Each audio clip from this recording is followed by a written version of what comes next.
Starting this broadcast with some latest news coming in. The group of 7 leaders have arrived in southern Italy to discuss issues dominating the world at the moment. The Ukraine and the Israel-Hamas Wars are expected to take center stage during the scheduled 3 days of talks. In the latest, Italian Prime Minister Giorgia Meloni joined the leaders for a group photo shoot ahead of the summit. Meloni could be seen flanked by Macron, the French president, and Joe Biden, the US president, in the group photo lineup.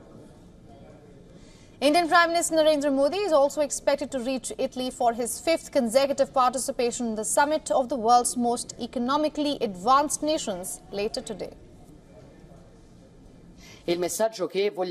We will of course talk about ongoing crises, starting with Ukraine and the Middle East.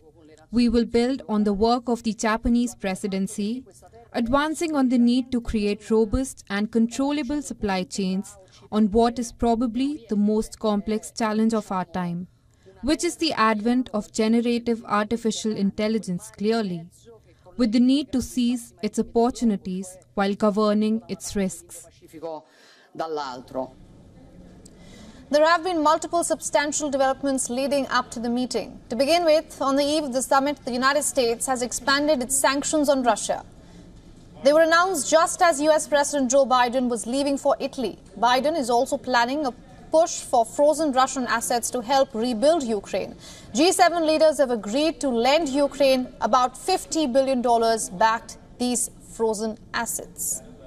Not only this, Biden and the Ukrainian President Volodymyr Zelensky are set to sign a 10-year US-Ukraine security deal at this summit. UK's Rishi Sunak is also set to announce up to $309 million in support for Ukraine's energy and humanitarian needs. Also expected to be on the agenda at the G7 summit are the war in Gaza, among other issues like migration, economic security and artificial intelligence. Separately, Pope Francis is set to become the first pontiff to attend the G7 summit. He will be addressing the subject of artificial intelligence at the conference.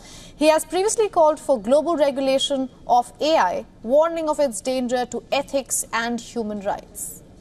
The summit, however, comes with its own uncertainties as many leaders, including Rishi Sunak, Emmanuel Macron and Joe Biden, face electoral challenges back at home. Sunak is down in the polls ahead of a general election next month. Macron is also set to face voters after he called for a snap parliamentary election following a resounding loss in the European elections. Canadian Prime Minister Justin Trudeau and US President Joe Biden similarly face a tough battle and the next time the voters head to polls.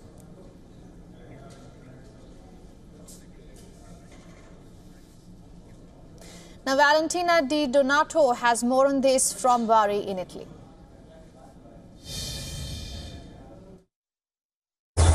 We're here in Puglia, the heel of Italy, one of the country's booming touristic destinations. And today, the G7 summit begins. On the agenda, an agreement on a US proposal to back a $50 billion loan to Ukraine, using frozen Russian assets as collateral, giving Kiev significant support despite Europe's politics move to the right. And diplomats confirmed that an agreement had been reached on the deal before the leaders even landed in southern Italy for the 3-day summit. Ukrainian President Zelensky is expected to sign a separate bilateral security agreement with US President Joe Biden. A main talking point will be the war in Ukraine. Pope Francis will become the first pope to address a G7 summit. The Vatican confirms he will also have a bilateral meeting with the Indian Prime Minister Modi. This will be the first time a pope attends and speaks at a G7 meeting. The pope, like Modi's position, is similar. Both have been vocal to a peaceful end to Russia's full-scale invasion of Ukraine and the Israel-Hamas war in Gaza. The G7 includes Canada, France, Germany, Italy, Japan, the United Kingdom, and the United States. Italy, which is hosting the summit, has invited several African leaders.